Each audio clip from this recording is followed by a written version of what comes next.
আচলতে আমাৰ all Assam Islamic research চেণ্টাৰৰ মানে আমি বহুত দিন আগতে আমাৰ চেণ্ট্ৰেল অফিচটো খোলাৰ কথা আছিলে, কিন্তু আমি মাটি যিহেতু কোনো জেগাতে নাপালোঁ। মাটি নোপোৱাৰ জেগাত দৰং জিলা, বিশেষকৈ দৰং জিলাৰ ওলামাসকলে মোক ক'লে যে মুফতি চাহাব, আপোনাৰ যিহেতু মেইন ৰোডৰ ওচৰতে মাটি আছে, আপুনি অকণমান মাটি দান কৰক। মই মোৰ ঘৰৰ পৰিয়ালৰ লগত আলোচনা কৰিলোঁ। তেখেতে কৈছে ঠিক আছে, যিটো উদ্দেশ্যত তোমালোকে কাম কৰি আছা, আজি সেইটোৰ উদ্দেশ্যতে মিটিং আছিল। আজি মই 1 বিঘা মাটি ৰিচাৰ্চ চেণ্টাৰত মই দান হিচাপে দান কৰিলোঁ, আৰু সেই মাটিতে আজি বিল্ডিংখন উদ্বোধনী কৰা হ'ল। সেইকাৰণে দৰং জিলাৰ গোটাই ওলামাসকলক ইয়াতে মাতা হৈছিল। আমি সকলোৱে একত্ৰিত হৈ আজি ৰিচাৰ্চ চেণ্টাৰৰ আজি বিল্ডিঙৰ উদ্বোধনী কৰা হ'ল। ইয়াতে আচলতে খোলাখুলিকৈ ক'ব গ'লে আচলতে আমাৰ ধৰ্মৰ কিতাপটো পঢ়া হ'বই, কিন্তু বেলেগ বেলেগ ধৰ্মৰ কিতাপো ইয়াতে পঢ়া হ'ব। যেনেকুৱা ৰামায়ণ হওক, গীতা হওক, বেদ হওক, বাইবেল হওক, আপোনাৰ ঋগ্বেদ, ৰামচৰিত্ৰ মানস, যিখিনি আমাৰ প্ৰত্যেক ধৰ্মৰ কালচাৰৰ কিতাপৰ ইয়াতে ষ্টাডি কৰা হয়। সমূহ ধৰ্মৰ কিতাপৰ ইয়াতে ষ্টাডি কৰা হয়। সেইটোকে ৰিচাৰ্চ চেণ্টাৰ বুলি কোৱা হয়। আমাৰ ধৰ্মৰ লগতে বেলেগ যিমান ধৰ্ম আছে সকলো ধৰ্মৰ কিতাপ ইয়াতে ষ্টাডি কৰা হ'ব, আৰু সকলো ধৰ্মৰ ভিতৰত যিবিলাক ভাল ভাল বস্তু আছে সেই কিতাপৰ পৰা অধ্যয়ন কৰি এই বস্তুখিনি ওলোৱা হয়।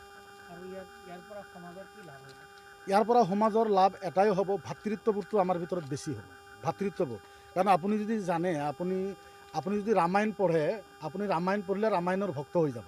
কাৰণ ৰামায়ণত এনেকুৱা ভাল ভাল কিছুমান কথাও লিখা আছে, আপুনি যদি এবাৰ পঢ়ি চায় তেনেহ'লে আপুনি পঢ়াৰ আৰু ইচ্ছাহে কৰিব। এনেকুৱা বহু ভাল ভাল কথা ইয়াতে লিখা আছে। আৰু মই এইটো ভাবোঁ যে আলিমসকলে, বিশেষকৈ আমাৰ অসমৰ যিখিনি আলিম আছে, অসমৰ আলিমখিনি সকলো ধৰ্মৰ কিতাপ ষ্টাডি কৰিব লাগে। সকলো ধৰ্মৰ কিতাপেই ষ্টাডি কৰিব লাগে। সেইকাৰণে এইটো কৰা হৈছে।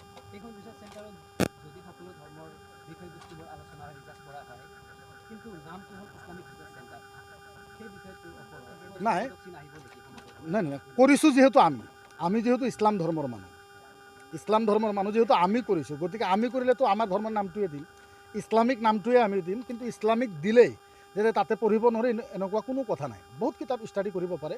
এইটো এটা চেণ্টাৰ হয়। এই চেণ্টাৰৰ ভিতৰত গৱেষণাহে কৰা হ'ব। গতিকে গৱেষণা যিহেতু কৰা হ'ব, আপুনি যিকোনো বস্তু গৱেষণা কৰিব, অধ্যয়নটো আপুনি যিকোনো জেগাত কৰিব পাৰিব। ডেফিনেটলি কৰিব, তেওঁলোকে যদি ইচ্ছা কৰে ডেফিনেটলি তেওঁলোকে কৰিব পাৰিব। কোনো ধৰণৰ কোনো অসুবিধা নাই, তেওঁলোকে কৰিব পাৰিব। লগতে মই সকলো অসমবাসী ৰাইজক এটা বিনম্ৰভাৱে অনুৰোধ জনাম যে যিহেতু ইমান ডাঙৰ এটা প্ৰজেক্ট আমি অকলেই কৰাটো আমাৰ কাৰণে সম্ভৱ নহয়। 3.5 কোটি টকাৰ বাজেট হ'ব ইয়াতে, গতিকে আমি অকলে কৰা সম্ভৱ নহয়। মই অসমৰ ৰাইজক বিনম্ৰভাৱে অনুৰোধ কৰিছোঁ যে আমি এটা ফোনপে' নাম্বাৰ দিম, আপোনালোকে যিমান পাৰে সহায় সহযোগিতা আপোনালোকে কৰিব। আৰু আপুনি দিব নোৱাৰিলে আপোনাৰ তাত নাই, আপুনি এটা ভাল কাম কৰিব পাৰে, সেইটো হ'ল আপুনি ভিডিঅ'টো এটা শ্বেয়াৰ কৰি দিব পাৰে। সেই ভিডিঅ'টো যদি আপুনি শ্বেয়াৰ কৰি দিয়ে, ইছলামৰ যদি বেনিফিট হয়, ইয়াৰো সৱাব আপুনি পাব। গতিকে মই আপোনালোকক এইটো ক'ব বিচাৰিছোঁ, 1 বছৰৰ ভিতৰত অসমৰ ৰাইজে যিহেতু বাৰ বাৰ মোৰ ওপৰত বিশ্বাস কৰি আহিছে, আৰু অসমৰ ৰাইজৰ বিশ্বাস মই ৰাখিছোঁ, ইনশাল্লাহ এইটো ক্ষেত্ৰত আপোনালোকে আমাক সহায় সহযোগিতা কৰক।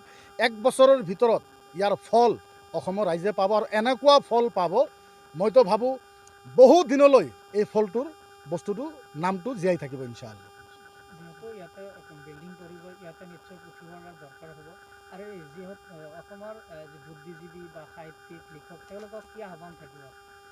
মই তেওঁলোকক এটাই আহ্বান জনাম যে তেওঁলোকে আমাক ভাল ভাল পৰামৰ্শ দিব লাগে।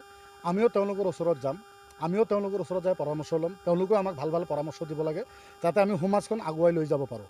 আৰু এটা কথা ইয়াৰ জৰিয়তে মই আপোনালোকক কৈ দিছোঁ, আপুনি যদি ৰামায়ণ পঢ়ে, গীতা পঢ়ে, আৰু যদি বুখাৰী, মুছলিম পঢ়ে, ইছলাম ধৰ্মৰ কিতাপখিনি আপুনি ষ্টাডি কৰক, হিন্দু ধৰ্মৰ কিতাপখিনি ষ্টাডি আৰম্ভ কৰক। মইতো অসমৰ মুখ্যমন্ত্ৰীক প্ৰস্তাৱ দিছিলোঁ যে এটা কাম কৰক, গুৱাহাটীত এটা চেণ্টাৰ খুলি দিয়ক। হিন্দু পণ্ডিতসকলে আমালোকক ৰামায়ণ পঢ়াব, আমি তেওঁলোকক বুখাৰী, মুছলিম পঢ়াম।